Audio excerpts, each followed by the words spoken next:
La irrupción de las nuevas tecnologías nos obliga a educar a los niños de una manera distinta. Howard Gardner. Hace más de 2 décadas, Howard Gardner revolucionó la psicología con su teoría de las inteligencias múltiples. Su trabajo repercutió en la mejora del sistema educativo y le valió un reconocimiento internacional y numerosas distinciones, entre ellas el Premio Príncipe de Asturias de Ciencias Sociales de 2011. En ocasión de la entrega de este galardón, Punset y Gardner protagonizaron un coloquio en Avilés y conversaron sobre las inteligencias múltiples, las nuevas tecnologías y el surgimiento de una manera nueva y personalizada de educar a los niños.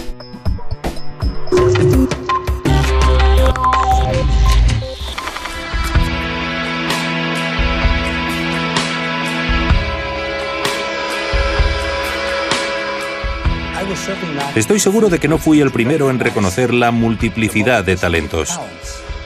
Pero creo que hay 2 cuestiones que distinguen mi trabajo. La primera es que yo contaba con una serie de criterios por los que se podía juzgar si algo merecía ser considerado una inteligencia.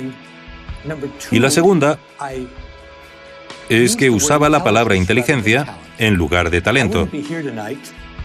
Hoy no estaría aquí en España recibiendo el Premio Príncipe de Asturias si hubiera escrito sobre los distintos talentos humanos. Lo que hice fue tomar la palabra inteligencia, que era propiedad de la gente del coeficiente intelectual, y dije: la música es un talento y las matemáticas son inteligencia, pero ¿por qué debemos llamar inteligentes a las personas buenas con los números y solo talentosos a aquellos que dominan el tono, la armonía, el timbre? Todavía nadie me ha dado una buena respuesta a esa pregunta. Desde el punto de vista de la genética, o eso me han contado mis amigos genetistas, somos prácticamente todos iguales. Es cierto que ahora descubrimos que aunque somos muy parecidos, algo diferentes somos. Compartimos la idea de que éramos muy parecidos. Y hace más de 20 años apareciste tú y dijiste que los niños y los jóvenes no eran tan parecidos como creíamos y que no tan solo eran distintos, sino que tenían lo que tú denominas inteligencias múltiples. Mi pregunta es la siguiente: ¿cómo es posible que 20 años más tarde todos digan que tenías razón? Cuando un experto introduce nuevas ideas, suele haber mucha oposición. En tono de broma, se dice que al principio dicen que estás equivocado y luego unos años más tarde lo aceptan y luego dicen que habían pensado en ello. Yo no diría que este haya sido el caso, pero tanto mi trabajo sobre las múltiples inteligencias como el trabajo de Goldman sobre las inteligencias emocional y social han entrado a formar parte de lo que podríamos llamar el conocimiento colectivo del planeta. Sin duda, si vas a la empresa o a la formación o a la política, se reconoce que quizá tengas un coeficiente intelectual muy superior a la media. Pero si no sabes cómo comprender a los demás, si no te entiendes a ti mismo, si no sabes cómo abrirte camino en la calle, en el estudio de televisión, en el ámbito deportivo o en el ámbito artístico, aunque tengas el mayor coeficiente intelectual jamás observado, no serás inteligente en otras áreas. Cuando yo te conocí, la ciencia, la comunidad científica, tendía a creer que éramos todos iguales y que nuestra inteligencia era parecida y que se podía medir por una cosa que llamábamos el IQ, el coeficiente intelectual. Cuando la gente utiliza la palabra inteligencia sin pensar, suele referirse a la inteligencia en la escuela. Si eres bueno en lenguas o en matemáticas, te irá bien en la escuela. Y mientras estés en la escuela pensarás que eres inteligente. Como todos los expertos de Occidente, creía que había algo llamado test de inteligencia y que si lo hacías bien eras bueno en todo, si lo hacías regular eras regular en todo y si lo hacías mal tenías mala suerte. Tendíamos, el resto, a pensar que había una manera, como el coeficiente intelectual que acabas de mencionar, de medir la inteligencia de una persona. Al principio, cuando Alfred Binet descubrió, o mejor dicho, creó el test de inteligencia hace 100 años, fue un gran logro. Era una buena manera de predecir cómo les iría a los estudiantes en un determinado tipo de escuela. Pero hay una manera mucho mejor de predecirlo: las notas del curso anterior. Si sabes cómo te fue el curso pasado, no tengo que hacerte un test de inteligencia. El problema de las mediciones, Eduardo, no son las mediciones, sino las personas que les atribuyen demasiada importancia. Lo peor del coeficiente intelectual es que a las personas se les decía que el resultado del test no era muy bueno. Aceptaban su estupidez y entonces creer en la inteligencia única con la que hemos nacido es muy occidental. En Asia se cree en la importancia del esfuerzo. Siempre digo lo mismo: debes elegir bien a tus abuelos y trabajar mucho. Por desgracia, no puedes elegir tus abuelos, no tienes elección. Así pues, lo realmente importante es en qué decidimos trabajar y cuánto nos aplicamos a una tarea, la calidad de la enseñanza y los recursos de los que disponemos. Y eso al final tiene mucho más que ver con las oportunidades que uno tiene en la vida que los resultados de un test que alguien elaboró en París hace 100 años. No ha habido muchos cambios desde entonces. Te puedo hacer una pregunta que yo creo que todos querremos saber. O sea, ¿qué entiendes por inteligencia? Permíteme una metáfora que creo que es más práctica. Si crees en una inteligencia única, lo que quieres decir es que tienes un solo ordenador en el cráneo. Si ese ordenador funciona, y es eficiente y rápido, no comete muchos errores. Eres bueno en todo. En cambio, si funciona a trompicones, estás dentro de la media. Y si va lento y comete muchos errores, es que eres estúpido. La reivindicación de las inteligencias múltiples es que tenemos una serie de ordenadores independientes. Uno se encarga de la información musical, otro de la información espacial, otro de la información corporal. Por supuesto, no es un ordenador pequeño. No tenemos una lata vacía aquí dentro. Pero es un argumento que los cerebros son muy diferentes y pensar que solo hacen una cosa no es correcto. Medir la inteligencia es algo problemático, en especial cuando no hay consenso en cómo definirla. Incluso se debate si es una sola o si existen múltiples. A lo sumo, podemos llevar a cabo una serie de pruebas que nos den una idea aproximada de las características individuales de nuestras distintas capacidades cognitivas. De todos los cuestionarios creados para medir la inteligencia, el más usado es el cociente intelectual de Wechsler, una batería de preguntas que analiza la comprensión, el vocabulario y la capacidad aritmética de la persona, y que considera la inteligencia como una capacidad única y global. Sacar una mejor o peor puntuación en estos test puede marcar nuestras posibilidades futuras de éxito en el estudio y el trabajo. Los críticos con este tipo de test han señalado que sus resultados varían en función de lo concentrados que estén los alumnos o incluso de su nivel de formación académica. Ahora, un estudio reciente de la Universidad de Londres, dirigido por Kathy Prices, muestra que, de hecho, el cociente intelectual no se mantiene constante durante la adolescencia, sino que aumenta o disminuye conforme lo hace el volumen de materia gris en esa época. Es decir, entre los 12 y 20 años, cuando el cerebro está aún en desarrollo. Estos cambios en la estructura del córtex cerebral, visibles por resonancia magnética, demuestran la importancia que la plasticidad neuronal puede tener en nuestra vida y comportamiento. En este estudio se compararon las variaciones de las inteligencias verbal y motora con la estructura de las zonas cerebrales correspondientes. Cuando el córtex aumenta en las zonas motoras y decrece en las verbales, el estudiante muestra una mayor destreza motora y una menor verbal.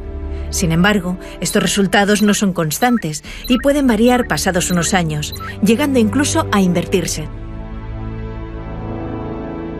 Como señalan los autores del estudio, este descubrimiento debería estimular la mejora del rendimiento intelectual en los que lo necesitan y servir de recordatorio a los más adelantados de que nada es permanente y es necesario seguir estudiando.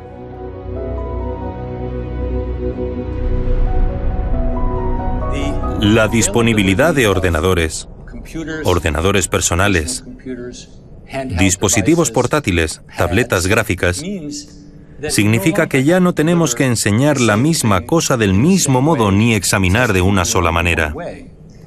Tenemos la suerte de vivir en esta época. Quienes parece que no lo entienden son los ministros de Educación. Lo que encuentro fascinante es que 20 años más tarde o más, desde el momento en que hablaste por primera vez este tema, puedes hacer algo que hace 20 años parecía imposible. Se trata de la formación personalizada. Puesto que todos somos distintos, hay que dar una formación distinta a cada uno.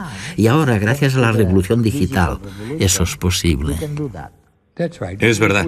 Estamos solo al principio, pero el software y el hardware son cada vez más versátiles.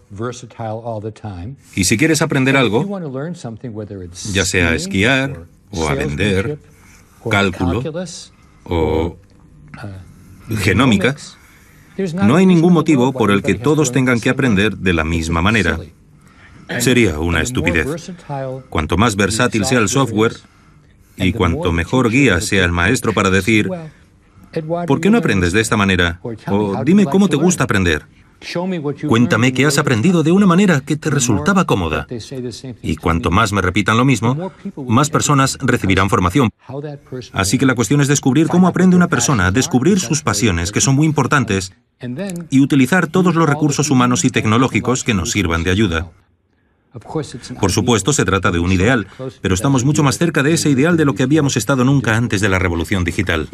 Es fascinante porque sugieres, corrígeme si me equivoco, que no solo las personas son diferentes, no solo los estudiantes son distintos y hace falta una formación personalizada, sino que la formación es también diferente. Es decir, los maestros deben cambiar, porque, como acabas de decir, una materia concreta no se enseña de una manera determinada, puede enseñarse de diferentes maneras. Sí, creo, Eduardo, que cada vez más los maestros se convertirán en guías. Guías. Con eso quiero decir que todos sabrán algo de los estudiantes sabrán algo de sí mismos, y los padres sabrán algo de sí mismos, y trabajarán en equipo para decidir cuál es la mejor manera de aprender para una persona. Hay cosas que todos debemos aprender, pero no hay ninguna razón para que las aprendamos de la misma manera. Las sociedades con materiales informáticos versátiles y maestros que actúan como guías tendrán una enorme ventaja sobre aquellas en las que el software no se utilice bien y los maestros crean que son la fuente de toda la información y todo el conocimiento. Porque en la actualidad, y estoy bastante bien informado, los estudiantes no paran de decir, eso no es correcto, o lo acabo de buscar, y por supuesto levantan la mano. Quien levante la mano no siempre tendrá la razón, pero probablemente tenga más razón que yo. Así pues, la idea de que los maestros somos la fuente de toda la sabiduría alimentará nuestra sensación de poder, pero ya no es cierta.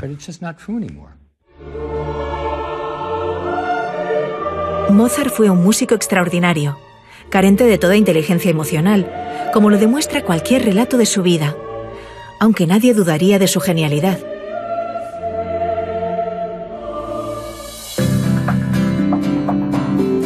Al igual que Mozart, nuestras capacidades o inteligencias múltiples pueden tener un desarrollo desigual sin que ello represente un obstáculo para la realización personal.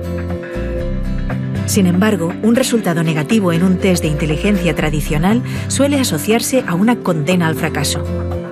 Librarnos de este estigma social es el mayor logro de la teoría de las inteligencias múltiples. Cada uno de nosotros pensamos y aprendemos de maneras distintas. Al menos existen tantas como tipos de inteligencias múltiples básicas, es decir, visual espacial, verbal, kinestésica, lógico-matemática, musical, intrapersonal, interpersonal y naturalista. Gracias a la introducción de las nuevas tecnologías en las aulas, se está haciendo realidad la educación personalizada.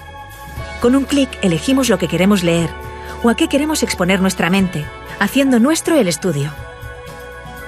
Quizás por ello, la principal misión de los profesores en esta nueva era sea la de asistir a los estudiantes a reconocer cuáles son sus tipos principales de inteligencia y ayudarles a utilizarlas para acceder más fácilmente al conocimiento. Todo ello, por supuesto, sin olvidar estimular y desarrollar el resto de sus habilidades. Así, el profesor pone en las manos de los estudiantes la responsabilidad de su propia educación, enseñándoles a controlarse y a decidir qué es lo mejor para ellos, desarrollando juntos las mejores condiciones de estudio y aprendiendo a relacionarse con los demás, incluso a través de las redes sociales. La independencia y la autonomía de las nuevas tecnologías son algunas de las competencias que la nueva sociedad está reclamando a la juventud. El futuro está en las mentes emprendedoras, capaces de trabajar con la diversidad cultural y utilizar todos los recursos, tanto de su inteligencia como del mundo digital. ¿Y qué me dices de las nuevas competencias? Me refiero a aquellas habilidades nuevas que los jóvenes deben comprender, estudiar para encontrar trabajo. Bueno, tú y yo ya hemos hablado de esto, Eduardo. A lo largo de nuestra vida, las personas han hecho muchas cosas a solas. Pero ahora todo consiste en trabajar en equipo, en red, en llegar desde distintos lugares a un mismo sitio, trabajar eficientemente y no volver a ver a esa persona. Así pues, saber cómo hacernos una idea de la situación, colaborar efectivamente, construir confianza, combatir las reacciones propias, que quizás puedan ser demasiado impulsivas, o demasiado arrogantes, o insuficientemente colaboradores. Todos estos factores sociales, emocionales, entran en la categoría de la comprensión de uno mismo. Me refiero a la inteligencia interpersonal. Si no te conoces bien a ti mismo, no tomarás buenas decisiones vocacionales, ni elegirás bien a tu compañero, porque hoy en día somos nosotros los que decidimos dónde vivimos, con quién, a qué nos dedicamos. Soy profesor en la Escuela de Educación y propongo cambiarle el nombre por el de Escuela del Aprendizaje de por vida. Porque ni tú ni yo somos niños, pero seremos personas disfuncionales si dejamos de aprender. Sí, yo diría que las mediciones de la educación, el sistema educativo, han cambiado más a lo largo de nuestra vida que probablemente en los siglos anteriores. Pensaba en lo que has dicho. Si la esperanza de vida es ahora de 20 años más, algo deberá cambiar en nuestro sistema de aprendizaje, ¿no? Pero es fantástico, porque en realidad lo importante es lo nuevo, lo que se ha entendido mal. Has mencionado, por ejemplo, la confianza. Si les pregunto a mis nietas, ¿cómo os podéis fiar de alguien o de una institución? No lo saben. Nadie les ha enseñado qué hace falta para fiarte de alguien. ¿Qué necesitas? Sí, yo hablaría de merecer la confianza. Porque en la actualidad muchas instituciones y muchas personas no merecen la confianza. Sin embargo, por otro lado, si sospechas de todos o te muestras escéptico ante todos, no podrás crear ninguna conexión significativa, ningún tipo de sinergia significativa. Creo que es muy difícil y, gracias a las ciencias sociales, sabemos que una de las mayores diferencias entre las sociedades es el grado de confianza. Escandinavia siempre obtiene puntuaciones muy elevadas en las medidas de confianza. Si vas a África, la confianza es prácticamente inexistente. En los Estados Unidos se ha producido una especie de descenso constante del índice de confianza, lo que es muy triste. Hay otras cuestiones, como la cooperación, que también has mencionado. El trabajo en equipo es muy importante, ¿no? Es decir, hoy en día, alguien que no esté acostumbrado a trabajar en equipo, a quien no se le haya enseñado, no tiene nada que hacer, ¿no? Quizás deberíamos concentrarnos en estas nuevas competencias. Y deberíamos hacerlo creando, dentro de las escuelas, entornos que modelen este tipo de comportamiento entre los maestros, entre maestros y padres, y entre los chicos mayores y los pequeños. Porque cuando ves lo que puedes conseguir si trabajas en equipo con los demás, en especial con personas que tienen distintas perspectivas, es muy liberador. Cuando era joven e insensato y contrataba a personas para que trabajaran conmigo, siempre buscaba a personas que eran exactamente iguales que yo, para tener réplicas exactas de mí. Y hace 20 años me di cuenta de que esa actitud era estúpida. Con uno como yo ya bastaba, así que ahora pienso más en formar equipos en los que las personas tengan habilidades, intereses y pasiones complementarias y en los que todos puedan sumar. Por supuesto, todo el mundo sabe que disfrutamos más en un entorno social en el que no oigamos siempre lo mismo, donde se hagan otros tipos de contribuciones. Si carecemos de esos modelos en casa y en la escuela, y creo que la religión no los proporciona, cuando llegamos al lugar de trabajo, tenemos una tarea de 30 años para construir la confianza y desarrollar los músculos de la colaboración. Es una locura. El coeficiente intelectual y la visión estándar de la inteligencia en realidad tienen que ver con si tienes éxito en un determinado tipo de escuela, una escuela en la que las lenguas y las matemáticas son importantes. Son importantes, nadie lo discute, pero cuando dejas la escuela y sales a la autopista, vas a la tundra o a la sabana. Te sumerges en el agua o sales al escenario. Es el momento para las otras inteligencias.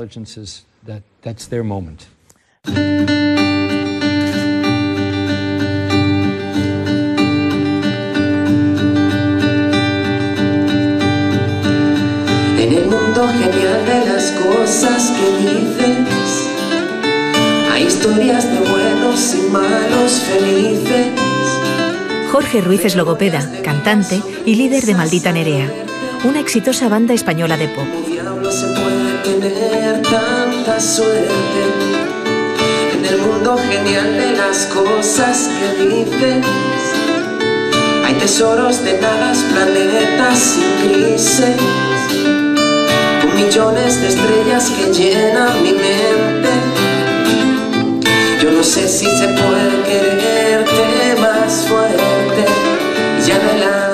Su pasión por la psicología, por la comunicación y por el mundo de las emociones le valió una invitación a participar en el coloquio de Howard Gardner y de Punset, celebrado entre las actividades de la Semana de los Premios Príncipe de Asturias 2011. Básicamente nosotros lo que nos planteamos es que si nosotros hacemos discos, cada canción debe transmitir un mensaje y ese mensaje debe ir ligado a la emoción. Entonces nosotros intentamos transmitir determinados valores que vinculen a la persona emocionalmente. Nunca decimos de qué va cada canción y de esa manera es la persona quien dice de qué va cada canción y cuál es la emoción que a ella le despierta.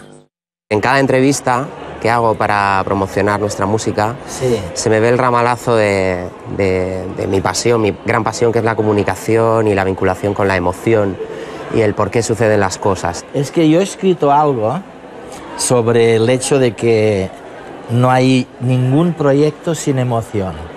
Y tú es muy curioso que desde el mundo de la canción estás diciendo lo mismo y vas más allá incluso, ¿no? Sí. Además, nosotros en las canciones retiramos aquellas que no son cantadas en los conciertos. Porque para nosotros que sean cantadas implica que la persona convive muchísimo tiempo y crea su propia emoción sobre la canción.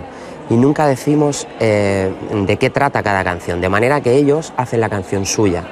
Así la emoción es propia e individual de cada uno. Oye, Jorge, y un logopeda como tú, psicólogo, cantor, ¿qué le dice, qué puede aportarle de nuevo a un ejecutivo de una multinacional?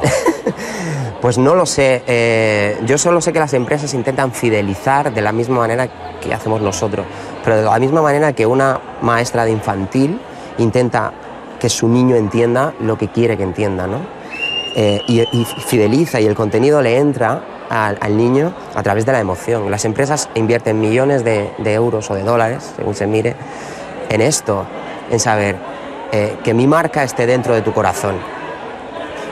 Y nosotros intentamos hacer eso con la música y, sobre todo, muy importante, divirtiéndonos. Si no nos divertimos, todo esto no tiene sentido. Yo siempre digo que hay que conciliar entretenimiento y conocimiento. Sí, pues nosotros intentamos hacerlo todo el tiempo.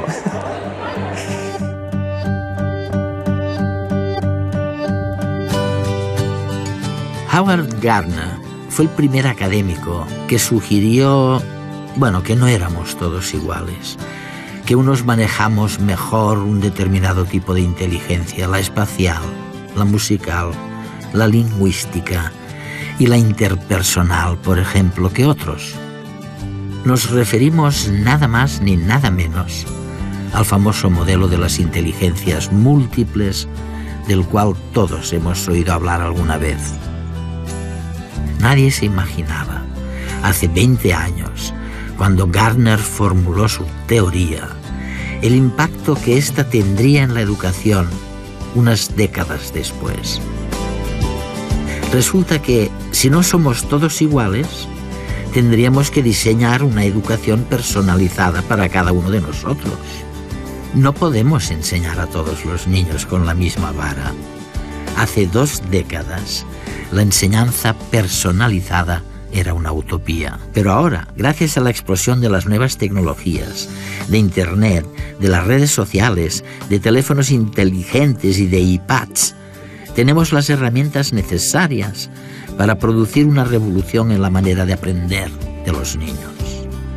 Finalmente, la educación dejará de ser una máquina basada en los principios de la revolución industrial y fomentará que los niños encuentren cada uno su elemento.